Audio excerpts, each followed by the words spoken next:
ఇక సారు నిన్ననే మొన్న అది మన వరంగల్ అయిపోయింది.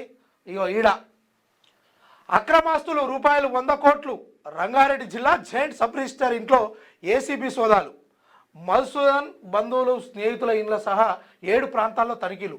ఫామ్ హౌజులు, ఓపెన్ ప్లాట్లు, వ్యవసాయ భూములు ఉన్నట్టు గుర్తింపు. కుటుంబ సభ్యుల పేరుపై 2 షెల్ కంపెనీలు.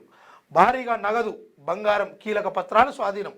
రంగారెడ్డి జిల్లా giant sub registrar Madhusudan Reddy ఇల్లు కార్యాలయంలో ఏసీబీ అధికారులు శుక్రవారం దాడులు నిర్వహించారు. ఇందులో సుమారు 100 కోట్లకు పైనే అక్రమాస్తులు ఉన్నాయని గుర్తించినట్టు తెలిసింది. ఆయన బంధువులు, స్నేహితుల ఇండ్లతో పాటు 7 ప్రాంతాల్లో అధికారులు సోదాలు నిర్వహించారు.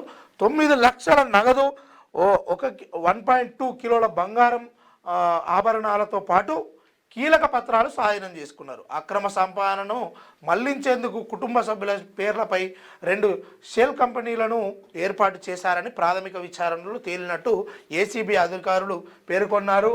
అయ్యా, నువ్వు ఈ రంగారెడ్డి జిల్లా సిరులున్నటువంటి జిల్లా, ఈ జిల్లాలో నువ్వు ఈ జాయింట్ సబ్ రిజిస్టర్గా ఉండే ఇవన్నీ చేస్తున్నావు. ఇన్ని కోట్లు సంపాదించినావు అంటే అక్కడ భూమి ఎంత విలువైందో నువ్వెంత మునగాని వీడు అర్థమైతేనే ఉంది. ఎందుకంటే నువ్వు 100 కోట్లు సంపాదించుడు, పేదోడు 1,00,000 రూపాయలు సంపాదించడానికి సంవత్సరాలు పడుతుంది. నువ్వు గవర్నమెంట్ ఉద్యోగానికి నువ్వు అర్హుడు అయినవు దీనికోసమా? ఎంబడే ఇలాంటి వాళ్ళను ప్రాథమిక విచారణ కావచ్చు, ఇతర విచారణలో తేలితే, నిజంగా వీళ్ళు దోషులని తేలితే వీళ్ళకు మళ్ళా ఆ జాబులో ఉండే అర్హత ఉండొద్దు. ఎంబడే డిస్మిస్ చేసి పాడేసేయాలి. వాళ్ళకు రావాల్సినటువంటి బెనిఫిట్లు కూడా అన్నీ బంద్ చేసేయాలి. ఆ రకంగా ముందుకు సాగుతూనే ప్రభుత్వాలు ఇంకా ఎవరైనా ఇలాంటి పనులు చేయడానికి సిద్ధపడరు. ఇలా ఒక జాబ్ రావాలంటే పిల్లలు కోచింగ్ సెంటర్లలో ఇండ్లను వదిలేసి, ఊర్లను వదిలేసి, పండుగలు పోకుండా, పెళ్ళిళ్ళు చేసుకోకుండా చదువుతూ ఉంటే వచ్చిన గాడి కొడుకులకు ఏమో ఇలాంటి పరిస్థితి. గిదా అక్రమంగా ఏం సంపాదిస్తారా? ఎమ్మడబెట్టుకోపోతారా? కట్టుకోపోతారా?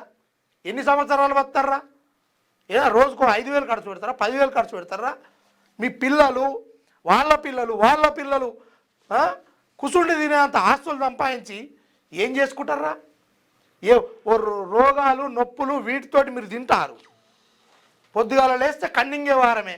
ఎట్లా సంపాదించాలి, ఏడ లూటీ చేయాలి, ఎవరిని బెదిరియాలి, గిదా బయటికి భారీ నీతులు చెప్పేది ఈ దందాలు.